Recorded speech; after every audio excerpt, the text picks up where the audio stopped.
മീഡിയയിലേക്ക് ഏവർക്കും സ്വാഗതം.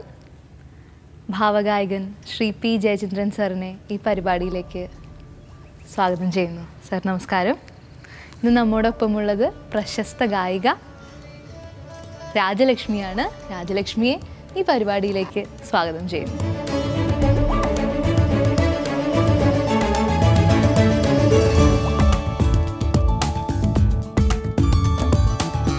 രാജേച്ചി സുഖല്ലേ? സുഖം. എന്തൊക്കെയുണ്ട് വിശേഷങ്ങൾ? നല്ല വിശേഷം. ഇവിടെ വന്നിരിക്കുമ്പോൾ വല്ലാത്തൊരു ഫീലിംഗ് ആണ്. അതാണ് ഏറ്റവും പുതിയ വിശേഷം. പ്രത്യേകിച്ച് നമ്മളെല്ലാവരും ഒരു ഗുരുതുല്യൻ, അല്ലെങ്കിൽ ഒരുപാട് കാര്യങ്ങൾ അദ്ദേഹത്തിൽ നിന്ന് പഠിക്കാനുണ്ട്. അപ്പോൾ അങ്ങനെയുള്ള ഒരാളുടെ കൂടെ നമുക്ക് ഇവിടെ ഇരിക്കാൻ പറ്റുന്നത് തന്നെ ഒരു വലിയ വലിയ ഭാഗ്യമാണ്. ജേട്ടനായിട്ടുള്ള അസോസിയേഷനെ പറ്റി പറയും. എപ്പോഴാണ് നിങ്ങൾ ചേച്ചി എപ്പോഴാണ് ആദ്യമായിട്ട് ജേട്ടനെ കണ്ടത്?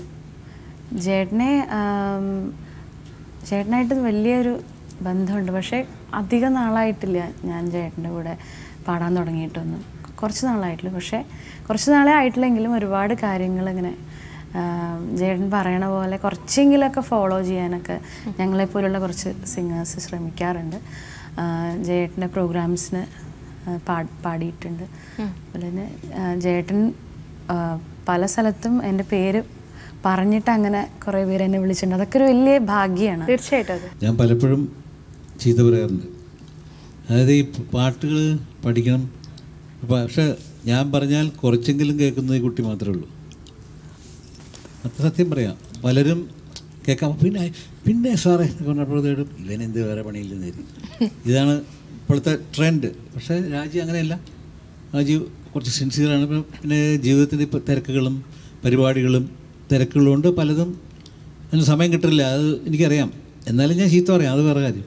പക്ഷേ എനിക്കറിയാം എന്താ പ്രശ്നമെന്ന് എനിക്കറിയാം. പക്ഷേ കുറച്ച് വേറെ ഒന്നുമല്ല, കുറച്ച് പ്ലെയിനായിട്ട് പാടാൻ കഴിവുള്ളതാണ്. ഈ ആവശ്യമില്ലാത്ത വളച്ച് കിട്ടുന്നില്ലാതെ വളരെ സ്ട്രെയിറ്റ് ആയിട്ട് പാടുന്ന സിംഗറാണ് രാജി. എന്തായാലും രാജിയോട് വരണം എനിക്ക് വളരെ സന്തോഷം തോന്നി. പക്ഷെ വേറൊരു പ്രശ്നം, അവൾക്കിന്ന് ശബ്ദത്തിന് സുഖമില്ല. എന്താ വെച്ചാൽ ഞാൻ എപ്പോൾ വിളിക്കുമ്പോഴും ഇങ്ങനെയാണ്. ഞാൻ നീ പാടി കേൾക്കാനാണ് നിന്നെ വിളിക്കുന്നത്. ജേട്ടന്റെ പ്രസൻസ് കൊണ്ട് എല്ലാ അസുഖങ്ങളും മാറ്റി മറന്ന് ഒരു സുന്ദര ഗാനത്തോടെ തുടങ്ങിയാലോ ചേട്ടാ? മല്ലികേ മല്ലികേ മാലതീ മല്ലികേ വന്നുവോ വന്നുവോ വസന്തസേനൻ വന്നുവോ മല്ലികേ മല്ലികേ മാലതീ മല്ലികേ വന്നുവോ വന്നുവോ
നന്നായിരുന്നു വെച്ചാൽ ശബ്ദം പോകുന്ന പേടിച്ച് നന്നായിട്ട് പാടി. ആ സംഭവം സ്ഥലമായിട്ട് പാടി. അത് ഇങ്ങനെ പാടിയാൽ മതി. ഇതേപോലെ മല്ലിക്ക് എന്ന് പാടേണ്ട ആവശ്യമില്ല. മല്ലി ഒക്കെ സോഫ്റ്റ് ആൻഡ് ബ്യൂട്ടിഫുൾ. ഓക്കെ, ഞാൻ ആലോചിക്കുക എൻ്റെ ഗുരുനാഥനെ കുറിച്ച് ആലോചിക്കുക. ഏത് ടൈപ്പ് വേണം അങ്ങനെയൊന്നുമില്ല, ഒരു ടൈപ്പൊന്നുമില്ല. ലോകത്തിലെ ഏതെല്ലാം ടൈപ്പ് വേണം എല്ലാം അദ്ദേഹത്തിൻ്റെ. എന്തെന്ത് മോഹങ്ങളായിരുന്നു, എത്ര കിനാവുകളായിരുന്നു, എന്തെന്ത് മോഹങ്ങളായിരുന്നു, എത്ര കിനാവുകളായിരുന്നു. ഒരു മോഹമെങ് പൂത്തു തളിർത്തില്ല, ഒരു കതിരെങ്കിലും കൊയ്തില്ല. ഒരു മോഹമെങ്കിലും പൂത്തു തളിർത്തില്ല, ഒരു കതിരെങ്കിലും കൊയ്തില്ല. എന്തെന്ത് മോഹങ്ങളായിരുന്നു, എത്ര കിനാവുകളായിരുന്നു.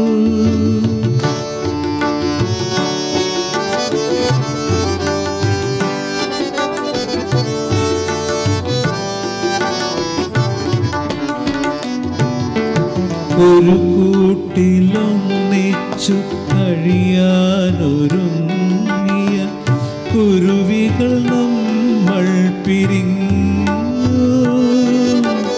ഒരു കൂട്ടിലൊന്നിച്ചു കഴിയാനൊരുങ്ങിയ കുരുവികൾ നമ്മൾ പിരിഞ്ഞു. തിന തേടാൻ പോയപ്പോൾ ഒന്നിനെ എന്തിനോ വനവേടനം പെയ്തു വീഴ്ത്തി. തിന തേടാൻ പോയപ്പോൾ ഒന്നിനെ എന്തിനോ വനവേടനം പെയ്തു വീഴ്ത്തി. വനവേടനം പെയ്തു വീഴ്ത്തി. എന്തെന്ത് മോഹങ്ങളായിരുന്നു, എത്ര കിനാവുകളായിരുന്നു.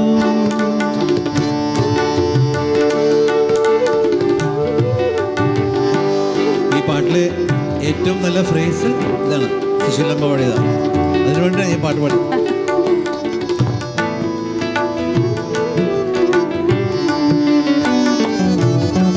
കഥ കൊന്നനങ്ങിയാൽ വിളി കേട്ടുണർന്നു ഞാൻ, കരയാത്ത നാളുകളില്ല. കഥ കൊന്നനങ്ങിയാൽ വിളി കേട്ടുണർന്നു ഞാൻ, കരയാത്ത നാളുകളില്ല. ഇരുളിൻ്റെ ലോകത്ത് നിന്നെ ഞാനോമനെ ഇനി ഏത് കാലത്ത് കാണും.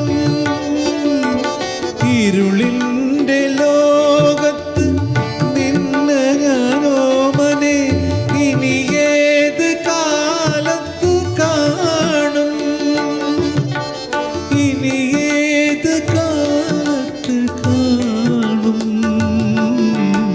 എന്തെന്ത് മോഹങ്ങളായിരുന്നു, എത്ര കിനാവുകളായിരുന്നു. എന്തെന്ത് മോഹങ്ങളായിരുന്നു, എത്ര കിനാവുകളായിരുന്നു.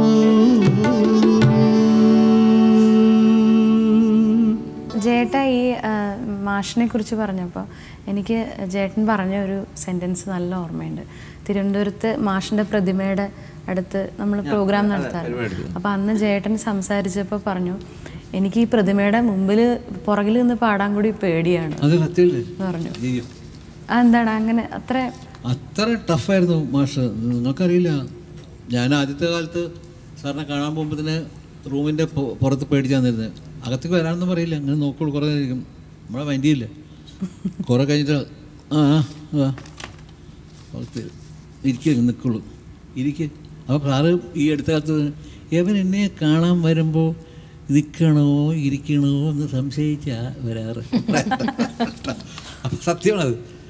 അങ്ങനെ പിന്നെ പാട്ട് പഠിക്കാൻ പോകുമ്പോൾ നമ്മുടെ വിഡ്ലൻഡ്സിൽ പോകുമ്പോൾ അവിടെ ചെന്ന് കഴിഞ്ഞാൽ ഈ റൂം ലോക്ക് ചെയ്തിട്ടുണ്ടെങ്കിൽ പൊക്കളാനാണ്. അങ്ങനെയാണ് എൻ്റെ നിൽക്കണ്ടെന്ന് പിന്നെ വരാൻ ഞാൻ തള്ളി നോക്കും, ലോക്ക് ചെയ്ത് ഞാൻ പോകും. ലോകത്തോടെ തള്ളുമ്പോൾ തുറന്നാൽ അകത്തേക്ക് വരാനുള്ള അത് ചോദിക്കുന്ന കിടക്കണ്ടാവും, യാതൊരു വികാരം ഉണ്ടെങ്കിൽ കിടക്കണ്ടാവും. അപ്പോൾ എനിക്കറിയാം എന്താ ചെയ്യുന്നത്. അപ്പോൾ ഇങ്ങനെ കാണിക്കാം, ഇങ്ങനെ ഹാർമോണിയം പാട്ട് എഴുതാനാണ്. എഴുതി കഴിഞ്ഞു, വല്ലതും മനസ്സിലായോ? മനസ്സിലായില്ല ക്വസ്റ്റ്യൻ. അതെല്ലാം കഴിഞ്ഞ് ഹാർമോണിയം എടുക്കുക, അങ്ങനെ തുടങ്ങി പാട്ട് പഠിപ്പിക്കുക. എന്താ വായിസ് കുറച്ച് നീ ഇത് ചിക്കൻ കഴിച്ചില്ലേ? കഴിച്ചു. ചിക്കൻ അങ്ങനെ ഇഷ്ടമൊന്നുമില്ല നമുക്ക്. തൈര് കഴിക്കാറില്ലല്ലോ? അതേ വേണ്ടു എനിക്ക്. അങ്ങനെ ഒരു ഈ ഒരു എന്തൊരു ആയിരുന്നു. അയ്യോ. പിന്നെ കുറെ കഴിഞ്ഞപ്പോൾ പുള്ളി അവസാനം കുറേ വളരെ ഫ്രീ ആയി തുടങ്ങി, കംപ്ലീറ്റ് ടോട്ടൽ ഫ്രീ ആയി. അത് എങ്ങനെയായിരുന്നു എൻ്റെ ജസ്റ്റ് ഓപ്പോസിറ്റായി സാറ്. പിന്നെ ലാസ്റ്റ് അവസാന കാലങ്ങൾ സാറിൻ്റെ അടുത്ത് പോയി വീട്ടിൽ ബെഡ്റൂമിൽ അടുത്ത് കട്ടിലിൻ്റെ അടുത്ത് പോയിരിക്കുന്ന ആളും ഞാൻ മാത്രമേ ഉള്ളൂ. അത്ര ക്ലോസ് ആയിട്ട് എന്നെ മാത്രം അടുത്ത് എടുത്ത് സംസാരിക്കുള്ളൂ. അത്ര അടുത്തായിരുന്നു. എന്തെല്ലാം കാര്യങ്ങൾ, പല കാര്യങ്ങളും, പാട്ടിൻ്റെ മാത്രമല്ല പേഴ്സണലായിട്ടുള്ള കാര്യങ്ങളും ജീവിതത്തിൻ്റെ പല കാര്യങ്ങളും. സത്യം വിട്ട് ജീവിക്കരുത്, സത്യം വിട്ട് ജീവിക്കണമെന്ന് ജീവിക്കരുത്. ഒരിക്കലും സത്യം വിടരുത്. സത്യമാണ് സംഗീതം എന്ന് പറയും. ഇപ്പോഴും truth is music is truth. ഹൃദയത്തിൽ നിന്ന് ഇപ്പോൾ റഫി സാഹിബിനെ കുറിച്ച് ഒറ്റ വാക്ക്, അദ്ദേഹത്തിൻ്റെ ഹൃദയം ഏറ്റവും ശുദ്ധമാണ്. ഇത്ര നല്ലൊരു ഇത്ര ഒരു സംഗീതം വേറെ ആർക്കും കിട്ടിയിട്ടില്ല. അത്ര പ്ലെയിനാണ്, അത്ര സിമ്പിളാണ്. ആ ഹൃദയം ശുദ്ധമായി കഴിഞ്ഞാൽ അത്ര ശുദ്ധ സംഗീതമേ വരുള്ളൂ എന്നാണ് ഇപ്പം പറയും സാർ. അതിൻ്റെ ട്രൂത്ത് അതാ. ചേട്ടാ എനിക്ക് തൊട്ടേനെ നീലക്കണ്ണുകളോ ദിനാന്തമധുര സ്വപ്നങ്ങൾ തൻ ചന്ദനച്ചോലയ്ക്കുള്ളിൽ വിടർന്നു പാതിയടയും നൈവേദ്യ പുഷ്പങ്ങളോ കാലം കൊത്തിയെടുത്ത ഹംസദമയന്തി ശില്പം ഇന്നും നളന്നാലങ്കാരിക ഭംഗിയോടെ എഴുതും സന്ദേശകാവ്യങ്ങളോ സന്ദേശകാവ്യങ്ങളോ തൊട്ടേനെ ഞാൻ മനസ്സ് കൊണ്ട് കെട്ടിപ്പിടിച്ചേനെ ഞാൻ ഈ ചിത്രത്തൂണിലെ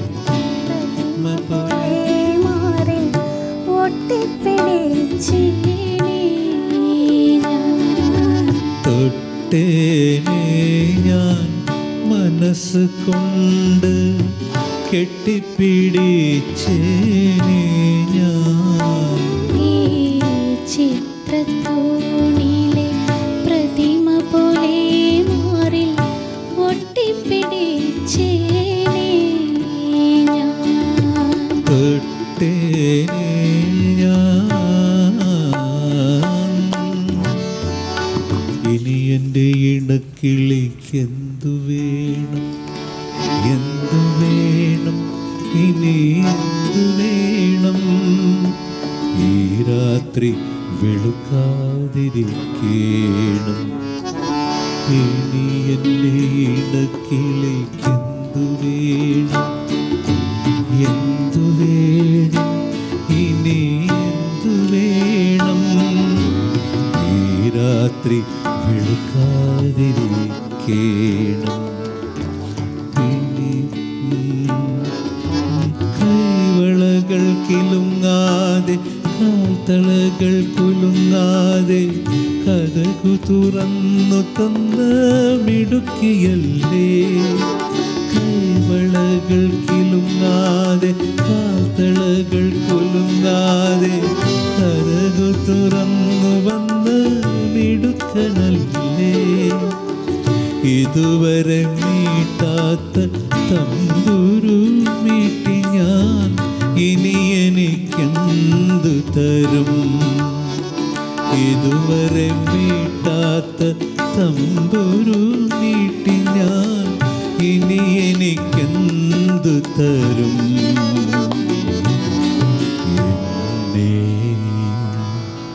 ഇനി എൻ്റെ ഇണക്കിളിക്കെന്ത്. ഇത് ഹസ്കിയാണ്. രാത്രി രണ്ടുപേരും ഒന്ന് പാടുന്നതാണ്, ആരും കേൾക്കാരെ പുറത്ത്. ഇനി എൻ്റെ ഇണക്കിളിക്കെന്തു എന്തു വേണം, ഇനി എന്തു വേണം, ഈ രാത്രി വെളുക്കാതിരിക്കണം. ഇതാണ് അതാണ് ആ സീൻ. അതാണ് ബഹദൂർക്കും രണ്ടും കൂടി ആക്ട് ചെയ്യുന്ന ഒരു കിണറ്റിൻ്റെ ഭാഗത്തുനിന്ന് രാത്രി ആരും കാണരുത്, അവർ കാണാണ്ട് പാടുക, അവർ സല്ലപിക്കുകയാണ്. ഇനി എൻ്റെ ഇണക്കിളിക്ക് എന്തു വേണം, എന്തു വേണം, ഇനി എന്തു വേണം, ഈ രാത്രി വെളുക്കരുത്. ഈ രാത്രി സോ ബ്യൂട്ടിഫുൾ. എത്ര ബ്യൂട്ടിഫുൾ ആയിരുന്നു ആ കാലം, പാട്ടുകളും വരികളും.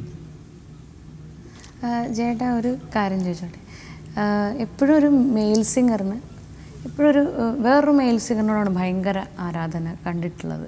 ഇപ്പോൾ പലരോടും ചോദിക്കുമ്പോൾ എൻ്റെ റോൾ മോഡൽ ഇന്ന ആളാണ്, അല്ലെങ്കിൽ ഫീമെയിൽ സിംഗേഴ്സിനോട് ചോദിക്കുകയാണെങ്കിൽ ഇന്ന ആൾ. പക്ഷെ ചേട്ടൻ മെയിൽ സിംഗറിന് ഫീമെയിൽ സിംഗറാണ് ഇഷ്ടം തോന്നുന്നത്. സുശീലാമിലേക്കാണ് വന്നത്. അയ്യോ അത് പറയണ്ട, അത് ഒരു ഇൻടോക്സിക്കേഷനാണ്. തലയിലൊരു ഒരു എന്താ ഒരു അതൊരു വല്ലാത്തൊരു സുശീലാമ്മ ശബ്ദം എന്ന് പറഞ്ഞാൽ എനിക്ക് എന്തോ അതൊരു വല്ലാത്തൊരു, അതിൽപ്പരം വേറെ ഒന്നും, ലഹരി. ആ ഇൻടോക്സിക്കേഷൻ തന്നെ ലഹരിയാണ്. ലഹരി എന്ന് പറഞ്ഞപ്പോൾ എന്തിപ്പോൾ ഏത് ഭാവമായാലും സുശീലാമ്മയുടെ ഏത് ടൈപ്പിലുള്ള പാട്ടായാലും ശരി, അത് കഴിഞ്ഞിട്ടേ ഉള്ളൂ.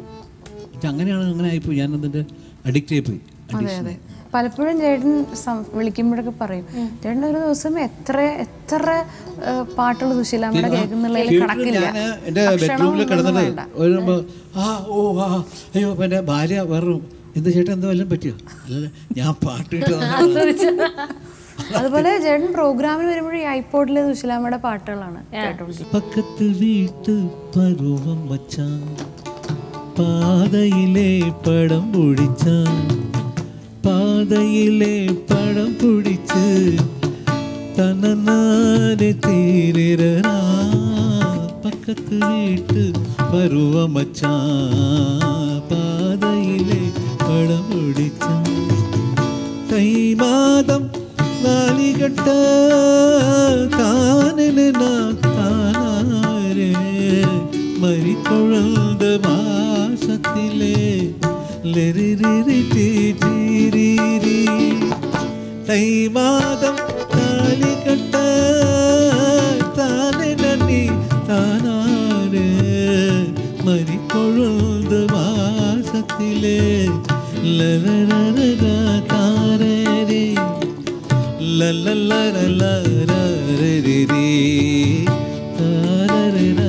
ലരരരേ പക്കത്ത് വീട്ട് പരുവമച്ച, പാതയിലെ കടം പിടിച്ച. ഞാന്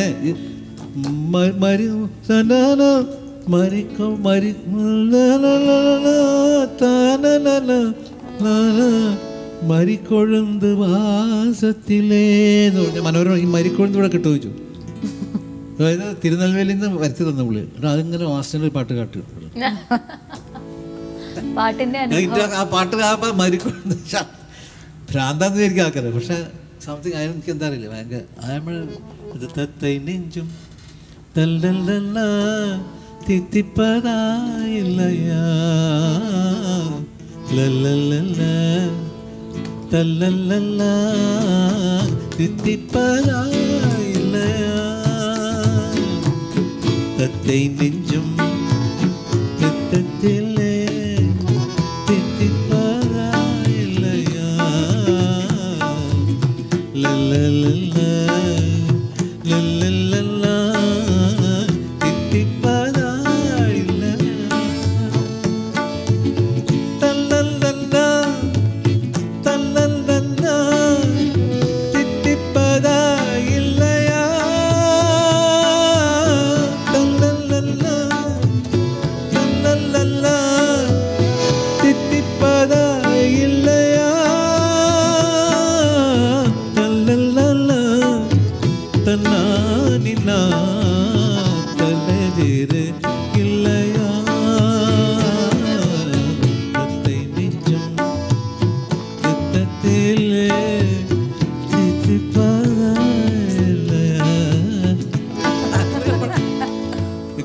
എന്തൊരു ഇങ്ങനെ പാട്ട് ഇതെന്താ നിൻ്റെ അടുത്തേക്ക് ഒരു പാട്ടുകളില്ല?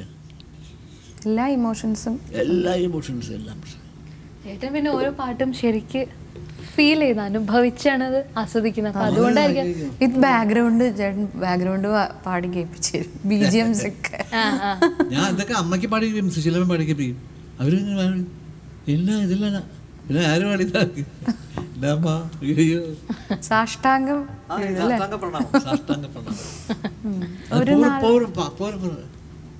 ചുമ്മാ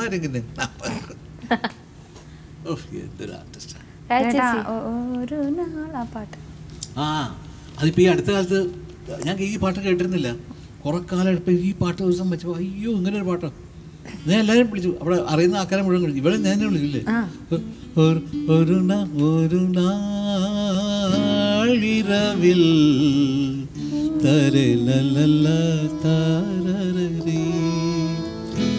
ഒരു നാളിരവിൽ തരലല്ലരെ തരേരാ തരരാനൽന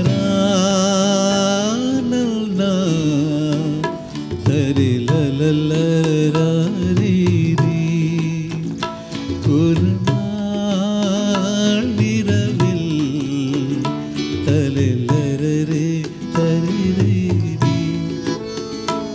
ചരണുണ്ടല്ലോ തന്നനാ തന്നനാ തന്നനാ താരേരാ തന്നനാ ഇംപ്രവൈസ് ചെയ്തൊരു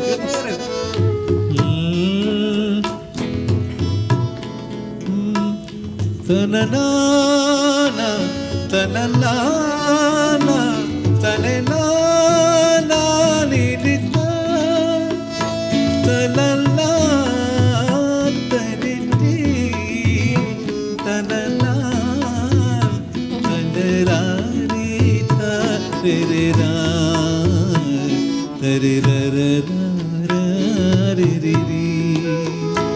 ഒരു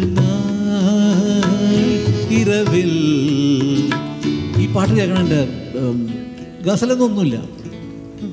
തന്നനാന തനിനാന തനിനാലല്ല തനിനാ തിരി തനനാ തരലരലരേരിരാ ദരിരേരിരാ നാരേരേ. ഒരു നാൾ ഇരവിൽ തരലലല തരിരി ദരരാനദ ലരലലരരാ.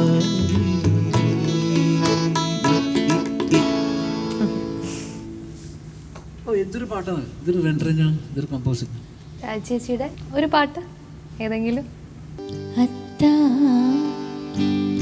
என்னத்தான் அவர் என்னைத்தான் எப்படி சொல்வேனடி.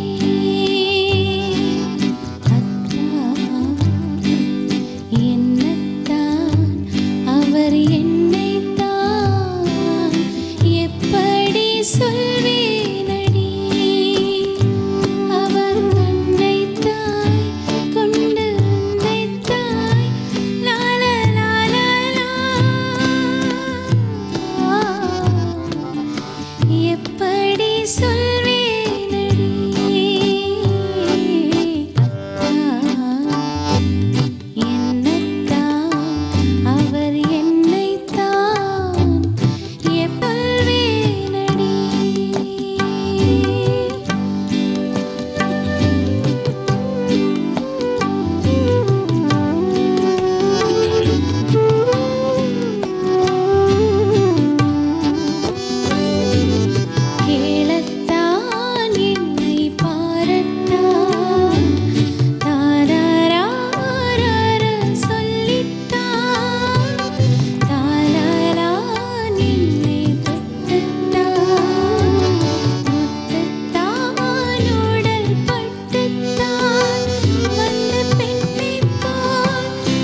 ചേട്ടൻ പാടും. അയ്യോ എനിക്ക് ഉണ്ണൈ നാൻ അത് MS ഉണ്ണൈ നാൻ MS ഉണ്ണൈ നാൻ സന്ധിത്തേ നീ ആയിരത്തിൽ ഒരുവൻ ഉണ്ണൈ നാൻ സന്ധിത്തേ നീ ആയിരത്തിൽ ഒരുവൻ ദിനനാ തൊഴുത്തേൻ നീ ആലയത്തിൻ ഇறைவன் ആലയത്തിൻ ഇறைவൻ ഉன்னை நான் സന്ധിത്തേൻ നീ ആയിരത്തിൽ ഒരുവൻ തലലാലിനി തലലാലിനി തലലാലിനി തലലാ കണ്ണുകളാൽ ഉன்னை തന്നിത്തേൻ പൂത്ത കൈകളാൽ ഞാൻ മറന്നേൻ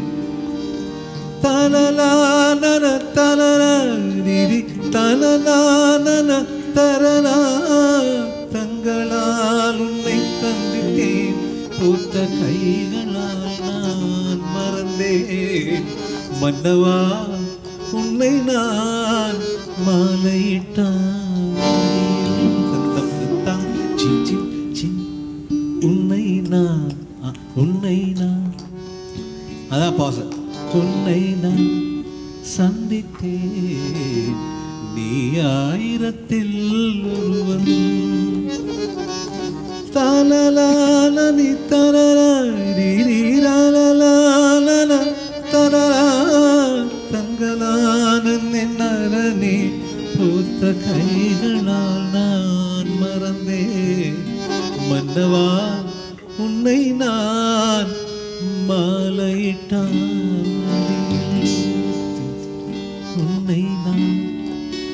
ഉன்னை நான் ആ പോസ് ഉണ്ടല്ലോ ഏറ്റവും ബ്യൂട്ടി പാട്ട് ഉன்னை நான் അവർക്ക് മാത്രമേ പാടാൻ കഴിയുള്ളൂ, അങ്ങനെ മാത്രമേ കമ്പോസ് ചെയ്യാൻ കഴിയുള്ളൂ. MGRന് മാത്രമേ അഭിനയിക്കാൻ പറ്റൂ, ജയലളിതയ്ക്ക് മാത്രമേ അഭിനയിക്കാൻ പറ്റൂ. ശരിക്കും അതൊന്നൊരു ഒരു വിരഹം അങ്ങനത്തെ ഒരു പാട്ടല്ലേ അല്ലേ? അത് കാണുന്നില്ല. കഥ ഉன்னை நான் സന്ധിത്തേ നീ എവിടെ ആയിരത്തിൽ എവിടെ അന്വേഷിക്കാൻ അദ്ദേഹം കപ്പലിൽ ഇങ്ങനെ കറങ്ങുന്ന ആളാണ്.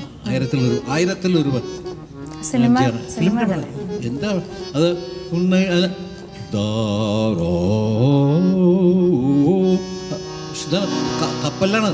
കപ്പലാണ് ആ ഇതിൻ്റെ മ്യൂസിക്കാണ്. എന്താ കോറസ് അങ്ങനെ അത് നിടുമ്പോൾ ആ ഇവരിങ്ങനെ തുഴഞ്ഞിങ്ങനെ കപ്പലിൽ തുഴഞ്ഞു പോകും. അപ്പം അമ്മിജിയാറിങ്ങനെ ആ കാണുന്ന ആ സീൻ അയാളിങ്ങനെ ഇതെങ്ങനെ ഇങ്ങനെ ഇതിങ്ങനെ ആടിയിടിങ്ങനെ വരും. ഇങ്ങനെ എന്ത് ബ്യൂട്ടിഫുൾ സീനാണ് ഇതൊക്കെ. ചേട്ടാ, അന്നത്തെ കാലഘട്ടത്തിൽ ഓർക്കസ്ട്രേഷനെ പറ്റി ഞങ്ങൾക്കൊന്ന് സ്ട്രേറ്റ് ഈ മിക്സിങ്ങിൻ്റെ ഇടപാടൊന്നും ഇല്ലെന്ന്. അത് എല്ലാവരും ഒന്നിച്ചിരുന്നിട്ടാണ് എല്ലാ മ്യൂസിഷ്യൻസും ഓൾ മ്യൂസിഷ്യൻസ്. അന്ന് it was like a festival. Violins വരും, എല്ലാം percussion. It was like a festival. അതൊരു ഉത്സവമായിരുന്നു. ഇന്നെന്താ ഉത്സവമുണ്ടോ വല്ലതും ഉണ്ടോ? ഇന്ന് കുറേ ആൾക്കാർ വരും. എപ്പോഴോ ഒരു ലൈഫില്ല. അന്നെന്ന് പറഞ്ഞാൽ ഇത്ര മ്യൂസിക് എല്ലാവരും കാണുമ്പോൾ ആ ഒരു സന്തോഷമുണ്ടല്ലോ. മ്യൂസിഷ്യൻസ് എല്ലാം ഇപ്പം നമ്മളെന്നൊക്കെ പറഞ്ഞാൽ ഇപ്പോൾ വയലിൻസ് എന്ന് പറഞ്ഞപ്പോൾ എൻ്റെ സംബന്ധിച്ച് നമ്മളെല്ലാവരും വയലിൻസ് അവരപ്പോൾ എല്ലാവരും സംസാരിക്കും. ഇപ്പോൾ നമ്മുടെ ശ്യാമില്ലേ, അവരൊക്കെ MS സാറിൻ്റെ ലീഡ് വയലിനിസ്റ്റ് ആയിരുന്നു. ഫസ്റ്റ് 40-50 വയലിൻസ് ഫസ്റ്റ് ഗ്രൂപ്പിൽ ഇവരാണ്. Sam, Ronnie Rudy, Henry Daniel. ഭയങ്കര ഒരു ഇതായിരുന്നു വയലിൻസ് ഫസ്റ്റ്. പിന്നെ സെക്കൻഡ് അങ്ങനെ പോകും. ആൻഡ് ഈ സോങ് ഫോളോയിങ്, പാട്ട് പാടുമ്പോൾ 30-40 നോക്കണ്ട. ഒരു പണം പ്രൊഡ്യൂസറുടെ കാശ് മാതിരി, കാശുള്ള കൂടുതൽ ആൾക്കാർ കൂടുതൽ വയലിൻസ് വയ്ക്കാം. അല്ല ഞാൻ പറഞ്ഞില്ല, പാട്ട് പാടുമ്പോൾ സോങ് ഫോളോയിങ് രാമമൂർത്തി സാറാണ് വായിക്കണം. അത് ഈ സുശീലാമ്മയൊക്കെ പാട്ടുകാർ വരുന്നതിന് മുമ്പ് അദ്ദേഹം വയലിൻ വായിച്ചിട്ട് സെറ്റ് ചെയ്യും. സോളോ വയലിൻ വായിച്ചിട്ട് എത്ര ബ്യൂട്ടിഫുൾ ആണ്. ഓർക്കസ്ട്ര ആദ്യം എല്ലാം പറഞ്ഞു കൊടുത്ത് സെറ്റ് ചെയ്ത് വെക്കും, എന്നിട്ട് സിംഗർ വരും. എന്നിട്ട് എല്ലാം കഴിഞ്ഞു സിംഗർ വരും പ്രാക്ടീസ് കഴിഞ്ഞിട്ട്. ഇത് പാട്ടുകാരെ വെച്ച് പ്രാക്ടീസ് ചെയ്യും 4-5 പ്രാവശ്യം വിത്ത് വോയിസ്. ഇത് മൈക്ക്, അന്നത്തെ മൈക്ക് അഡ്ജസ്റ്റ്മെൻറ്റ്, ലെവൽ അഡ്ജസ്റ്റ്മെൻറ്റ് ഇന്നത്തെ മാതിരിയല്ല. അതെ, ഇങ്ങനത്തെ മൈക്ക്. അതിനകത്ത് ഈ ഡിസ്റ്റൻസ് കുറച്ചുകൂടി ബാക്കിലേക്ക് പോകും, കുറച്ച് ബാക്കിലേക്ക് പോകും, കുറച്ച് തബല ഫ്രണ്ടിലേക്ക് വരും, ഇത്തിരി ബാക്കിലേക്ക് പോകും. അങ്ങനെ கொஞ்சம் முன்னாடி போங்க வாங்க போட்ட ரொம்ப கிட்ட வராது ஏன்பா ரொம்ப கிட்ட വരാതെ അടുത്ത് വരാ கொஞ்சம் തള്ളി വെച്ച് അങ്ങനെ കാണണം അങ്ങനെ എല്ലാം ചുറ്റ് എല്ലാം കഴിഞ്ഞ് ടേക്ക് എടുക്കുള്ളൂ. ഒരു ദിവസം മുഴുവനാവും. ഒരു ദിവസം അത് ശരിയാവുന്നവരെ, ഒരു ദിവസം എന്നല്ല, ആ പാട്ട് ശരിയാവുന്നവരെ അവിടെ തന്നെ വരും. അതാണ് ഡെഡിക്കേഷൻ. അവിടെ ചിലപ്പോൾ ശരിയായില്ലേ റീക്കോണുമ്പോൾ അവർ സീറ്റ് കളിക്കും. കാരണം അവർക്ക് ഇത് സീറ്റ് കളിക്കും, നേരം പോകേണ്ടിരിക്കും സീറ്റ് കളിച്ച് അത് നമ്മൾ എനിക്ക് അപ്പം ഇവരെന്ത് സീറ്റ് കളിക്കണം ഞാൻ നോക്കേ. അത് ഞാൻ ആദ്യം ഇവർക്ക് അവർ ആ പഴയ തന്നെ വായന തന്നെ. ആ മദ്രാസ് മ്യൂസിഷ്യൻസ് ഉണ്ടല്ലോ, മദ്രാസ് അത് നമുക്ക് നമ്മുടെ മ്യൂസിഷ്യൻസ് കുറച്ച് പറയുകയല്ല, ഇവിടെയും ഉണ്ട്. പക്ഷെ അവിടുത്തെ ആ ഒരു എന്താ പറയുക, എൻവയൺമെന്റ് വ്യത്യസ്തമാണ്. ഞാൻ പറഞ്ഞില്ലേ ഇപ്പോൾ കുത്തുവിളക്കരി ആ പട്ടണത്ത് ഷെനായി ഒരു സത്യം ഉണ്ടായിരുന്നു, അത് മരിച്ചുപോയി. അപ്പോൾ MSV സാർ പറയാ சத்தியம் நிறந்ததில் ஷெனாய் சத்தமே போச்சு. என்னமோ சென்றிருக்கிறாங்க இவங்கெல்லாம். ஷெனமா சத்தியமே இல்லை, சத்தமே இல்லை, ஷெனாய் சத்தமே என்னமோ. அது குத்து விளக்கெரிய கூடமெங்கும் பூமணக்கு மெத்தை விரித்திருக்கு மெல்லியலாள் பார்த்திருக்கு வாராதிருப்பானோ வண்ணமலர் கள்ளியவள் சேராதிருப்பானோ திருப்பூம் பாதை தன்னில் வாராதிருப்பானோ வண்ணமலர் கள்ளியவள் சேராதிருப்பானோ திருப்பூம் பாதை தன்னில் கண்ணழும் பக்கத்தில் பழமிருக்க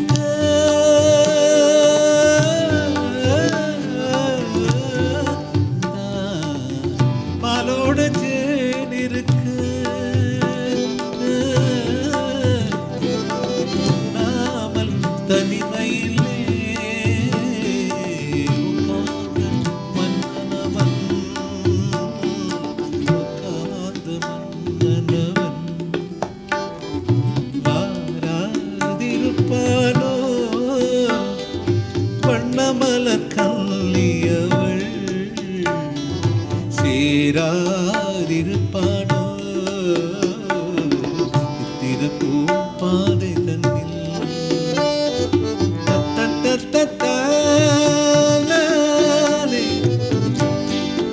ശരി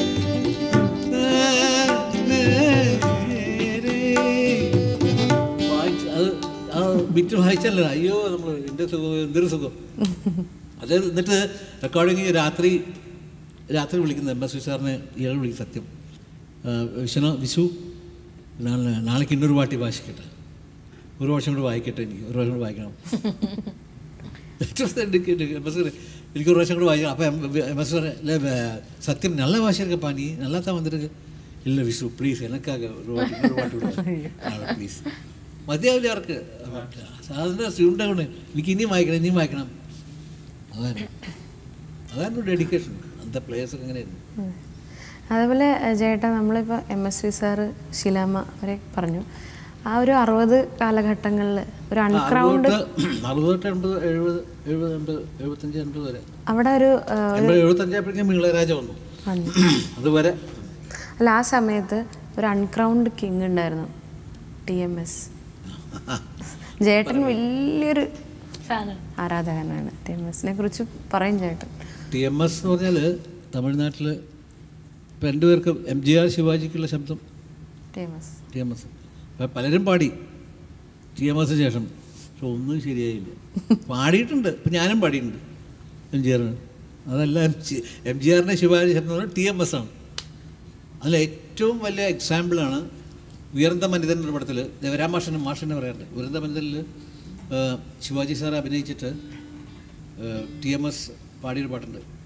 അതിൽ ഡയലോഗ്സ് പറഞ്ഞ TMS ആണ്. ശിവാജിയുടെ ഡയലോഗ്സ് TMS ആണ് പറഞ്ഞിരിക്കുന്നത്. അതിലേക്ക് ശിവാജിയുടെ ഡയലോഗ്സ് വോയിസ് TMS ആണ് പറഞ്ഞിരിക്കുന്നത്. കറക്റ്റാ. അന്തനാൾ ஞாபகம் വന്നതേ നൻപനേ നൻപനേ ഇന്ത നാൾ ഇன்று പോൽ അത് ഡയലോഗ്സ് വരും പാട്ട് വരും, ഡയലോഗ്സ് വരും പാട്ട് വരും, ഓടും. അങ്ങനെ ഓടിക്കുന്നത് സ്റ്റോപ്പ് ചെയ്യും, പക്ഷെ കഥയ്ക്കും പാട്ട് വരും. അപ്പം ദേവരാമ ഞാനൊരു സംഗീത സംവിധായകനാണ്, ഞാൻ പറയുകയാണ്, ഓപ്പണായിട്ട് പറയാം, ഇങ്ങനെ ഒരു പാട്ട് ഒരാൾക്ക് ഒരു ജീവിതത്തിൽ ഒരു സംഗീത സംവിധാനം ചെയ്യുമ്പോൾ MSVക്ക് മാത്രമേ പറ്റൂ. ഇതാണ് ദേവരാമ മാഷ്. TM സൗന്ദരരാജന് മാത്രമേ പാടാൻ പറ്റുള്ളൂ, ശിവാജിക്ക് മാത്രമേ അഭിനയിക്കാൻ പറ്റുള്ളൂ. അങ്ങനെ ഒരു പാട്ടത് വരുന്നമ്മൽ നിങ്ങൾ കാണുന്നതൊക്കെ. അതിനുവേണ്ടി TMSനെ ഓടിയിട്ട് കത്തിക്കാറുള്ളൂ. അവിടെ അവർ ഓടിച്ചു വന്നിട്ട് അന്തനാൾ ഞാപകം. അല്ല, TMSന്റെ ഒരു പാട്ട് അവൾക്കെന്നെ ഇളകി, അതിന്റെ യൂട്യൂബിൽ നോക്കിയാൽ ആ റെക്കോർഡ് ചെയ്യുന്ന വിഷ്വൽസ് ഉണ്ട്. അതിലിപ്പോ ചേട്ടൻ ഇങ്ങനെ കണ്ടക്ട് ചെയ്യണം. ചേട്ടൻ പറഞ്ഞമാതിരി പുള്ളി അഭിനയിക്കണ മാതിരിയാണ് ആ മൈക്കിന്റെ സാർ. എല്ലാ ഈ ടോപ്പ് മോസ്റ്റ് ലെവലിലുള്ള എല്ലാ കമ്പോസേഴ്സും സാർ പറഞ്ഞതിൽ നിന്ന് എല്ലാവർക്കും ഭയങ്കര മ്യൂച്വൽ അഡ്മിറേഷനും റെസ്പെക്റ്റും ആണ്. എല്ലാവരും അങ്ങനെയായിരുന്നു. ഇപ്പൊ ദേവരാമ മാസ്റ്റർക്ക് ഇത്ര വലിയ മ്യൂസിക് ഡയറക്ടർ അല്ലേ, അദ്ദേഹത്തിനോട് MSVയുടെ ഒരു അഡ്മിറേഷൻ മാതിരി KV Mahadevan great music director. ഇതേപോലെ MSV പോലെ ഇത്ര വലിയ ഗ്രേറ്റ് ആണ് KV Mahadevan, KVM great music director.